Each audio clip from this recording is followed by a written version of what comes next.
তো গাইস আজকে মনটাই খারাপ হয়ে গেল কারণ দিনটা শুরু করলাম সতীনের মুখ থেকে। তো আমার সতীনকে আমি একটু পছন্দ করি না। আমার সতীন আমাকে দেখে চলে যাচ্ছে, অনেক হিংসা গাইস। তো এদিকে বিকালবেলা ভোরটা আনছিলাম, তো ভোরটা পুরাই খাবো।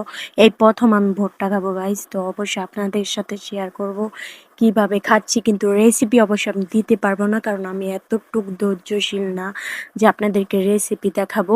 তো অবশ্যই সবাই দেখতে থাকেন, তো কেউ কিছু মনে করবেন না আবার রেসিপি না দেখায় ভুট্টা দেখাইতাছি।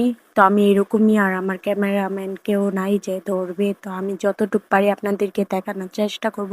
তো ব্লগ ভিডিও ভিডিও করতে কিন্তু অনেক কষ্ট হয়, যেটা বুঝলাম। ব্লগ ভিডিও করাটা অতটা সহজ না, তো অবশ্যই সবাই সাপোর্ট করবেন। তো এইদিকে আমি ভোটটা পোড়াবো। তো এইদিকে এদিকে কোনো চিন্তা ভাবনা না করে ভোটটা পোড়ানো শুরু করলাম। তো সরি, পোড়াবো না, মানে খোলা দিচ্ছি রুটির মতন, তো কেউ কিছু মনে করবেন না।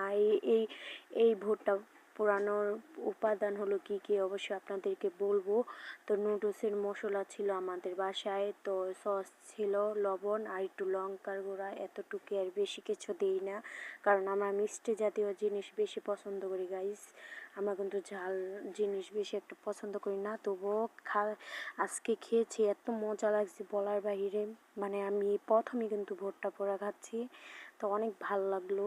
এই প্রথম এতটা যে মজা পাবো আমি কোনোদিন কল্পনা করতে পারি না, কিন্তু আমাদেরটা হয় নাই, কাঁচা কাঁচা হয়েছিল, তো মিষ্টিও ছিল ভুট্টাটা, তো অনেক ভাল লাগলো। তো সবাই অবশ্যই চেষ্টা করবেন ভুট্টা পোড়া খাওয়ার জন্য। চুলায় খেলে অনেক মজা হবে কারণ আমাদের চুলা আছে, কিন্তু এখন এত ঝামেলা কী করতে যাবে, তার জন্য করতে পারি না। এদিকে হয়ে গেছে যে সস মস ভরাই নিছি, পোড়ানোর সময় সস দিছি, তারপর হওয়ার পরও সস দিয়ে খাচ্ছি। তো অনেক মজা হয়েছে গাইস, কিন্তু অনেক গরম ছিল।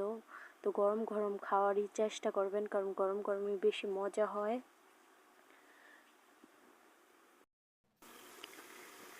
তো এদিকে আমি খাচ্ছি গাইস, বিশ্বাস করেন এত মজা হবে আমি কোনোদিন কল্পনাও করতে পারিনি। এই প্রথম ভোটটা খেয়ে এত মজা পাবো। তো সবাই অবশ্যই জানাবেন কিভাবে আপনারা খান, অবশ্যই বলবেন। আমি তো জানি না, এই প্রথম যতটুকু করছি আলহামদুলিল্লাহ, মানে আল্লাহর কাছে হাজার হাজার শুকরিয়া। আমি যে এতটুকু মজা করে খাবো আমি কোনোদিন কল্পনাও করি নাই। তো ভুট্টাটা কিন্তু হালকা হালকা পোড়া পোড়া হয়েছে দেখছেন, তবু হয় নাই। চুলার ভিতরে দিলে হয়তো ভালো মতন হতো, তবুও চেষ্টা করছি যতটুকু মজাদার করার, যা যা ঘরে ছিল তা দিয়ে আমি করছি। তো আপনাদের ঘরে যা যা থাকবে অবশ্যই তা দিয়েই করতে পারবেন। তো আমি এতটুকু, মানে আমি রেসিপি